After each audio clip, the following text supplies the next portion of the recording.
नमस्कार। देखिए, यूनिवर्स का जो काम है वो है निरंतर गतिशीलता। वो गतिशील रहना ज़्यादा पसंद है, जैसे कि हवा है तो निरंतर प्रवाह करती रहती है, और झरने हैं, नदियाँ हैं, निरंतर प्रवाह करते रहते हैं। सूर्य का प्रकाश है, गतिमान है। और जल की तरह जब कुछ ठहर जाता है तो वो सड़ने लगता है। ये प्रकृति का नियम है। प्रकृति सदा से गतिशील है, और इसी तरीके से प्रकृति की जो कृपा है वो भी गतिशील है, कभी नहीं रुकती। लगातार प्रकृति, क्योंकि उसकी नेचर है ना गतिशीलता।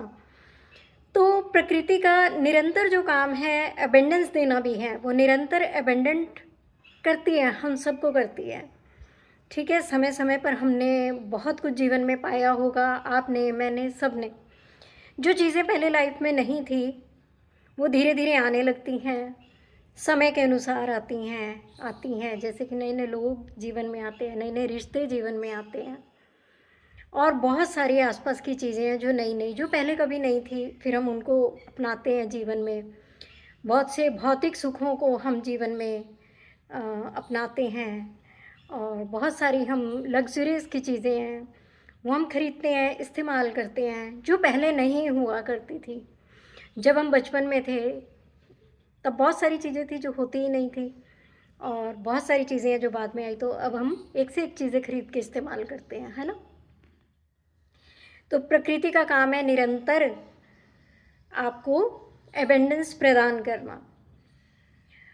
अब अगर किसी को किसी चीज़ की कमी है तो कहीं ना कहीं वो अपनी ही वजह से उसकी ग्रोथ, उसकी एबेंडेंस जो है वो रुकी हुई होती है।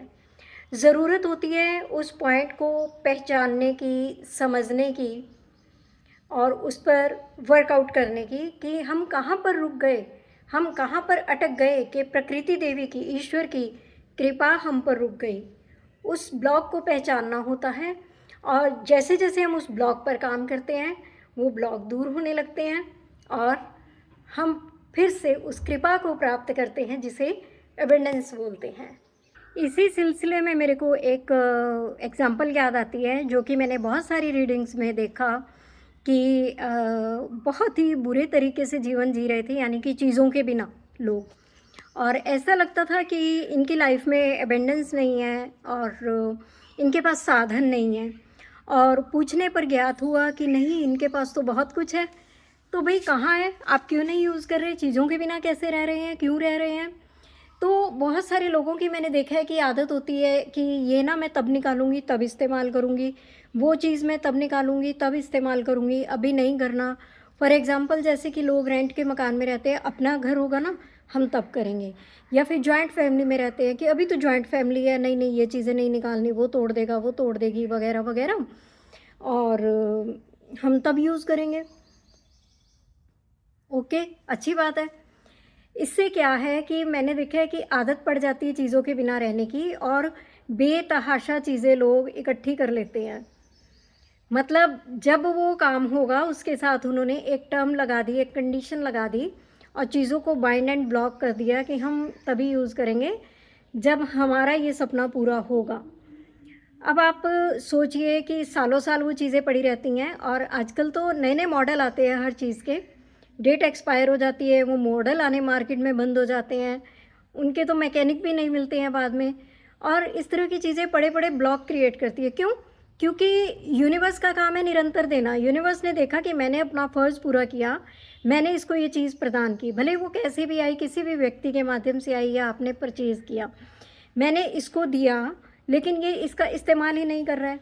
और नई चीज़ आपको तब मिलनी होती है जब आप एक को इस्तेमाल कर लेते हैं, तो आपके लिए दूसरा कहाँ से आएगा जब तक आपने पहला ही नहीं इस्तेमाल किया। तो यूनिवर्स देखता है कि आप उस कृपा का इस्तेमाल नहीं कर रहे हैं, और आपकी जो एबेंडेंस का फ़्लो है वो रुकने लगता है। फिर आप बैठकर सोचते हैं कि ये क्या हुआ, और रुकी हुई चीज़ें होती हैं, बहुत ब्लॉक क्रिएट करती हैं। और फिर ये भी तो सोचिए ना कि कल को जब आप वो निकालेंगे, आउटडेटेड चीज़ें निकाल कर, जिसका मार्केट में मॉडल ही नहीं है, रिपेयर होनी भी बंद हो गई है, ऐसी चीज़ें निकाल कर यूज़ करके आप क्या करेंगे? कितनी बार यूज़ कर लेंगे? इतनी पुरानी चीज़ कितने दिन चलेगी आपकी? आप तो उसे पूरा सुख भी नहीं भोग पाएँगे और वो चीज़ें आपको जवाब दे देंगी। फिर आप क्या करेंगे एक साथ पुरानी चीज़ों का? तो देखिए यहाँ पर बहुत हँसी आती है, अपने आप को दीनहीन अवस्था में मत रखिए कि अभी चीज़ों के बिना मुझे निकालना है, ज़िंदगी का कोई भरोसा नहीं होता, पल-पल को हमें एन्जॉय करना चाहिए, जो ईश्वर ने दिया है हमें यूज़ करना चाहिए, नहीं तो वो चीज़ें किसी दिन आपके भी काम नहीं आएँगी, किसी और के भी काम नहीं आएँगी। तो अबंडेंस का फ्लो रुकता है, ये याद रखिए। तो ईश्वर जो भी देते हैं, जब भी देते हैं, जैसा भी देते हैं, जहाँ भी देते हैं, बढ़कर उसे लीजिए, एन्जॉय कीजिए। उम्मीद करती हूँ कि ये बात आपको बहुत अच्छे से समझ में आई होगी। नहीं आई तो आप मुझे कॉल कर सकते हैं। और देखिए वीडियो अगर आपको अच्छी लगती है, क्योंकि ये भी वीडियो बहुत काम की है, बहुत सारे लोगों के इसीलिए काम रुके हुए हैं कि घर में ढेर सारी आउटडेटेड चीज़ें पड़ी हैं जिनको उन्होंने यूज़ ही नहीं किया। इसको दूँगी, उसको दूँगी, कहीं पे काम आ जाएगा, वहाँ पे काम आ जाएगा, यहाँ पर काम आ जाएगा। यानी अपनी बुद्धिमानी और अपनी समझदारी पर भरोसा ज़्यादा है और देने वाले ईश्वर पर नहीं है। अरे भाई जब मौका आता है ना तो नई चीज़ें भी बनती हैं। पैसा खर्चना चाहिए, जितना खर्च करेंगे उतना आएगा, उतना ही आएगा। लक्ष्मी को बाँधे रखना, आप पढ़ते हैं ना कि लक्ष्मी को बाँध के रखना, लक्ष्मी को पसंद नहीं है, लक्ष्मी बंधन में नहीं रहती, लक्ष्मी गतिमान है, चंचल है, वो इसीलिए बोला गया है, वो इसीलिए बोला गया है। इस बात को आप समझने की कोशिश कीजिए कि किस संदर्भ में बोला गया है।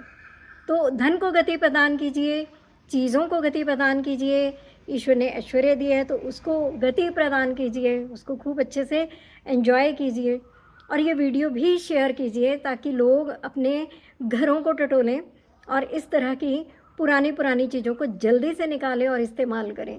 इसी के साथ विदा लेती हूँ। हाँ, वीडियो को लाइक करना मत भूलिएगा और इसको शेयर करना मत भूलिएगा और चैनल को सब्सक्राइब करना मत भूलिएगा। आपके लिए इस तरह की अच्छी मैं मोटिवेशनल स्टोरीज़ भी लाती रहूँगी और इस तरह के इंसाइट्स भी लाती रहूँगी और प्लीज़ कमेंट करना मत भूलिएगा। इसी के साथ विदा लेती हूँ, नमस्कार।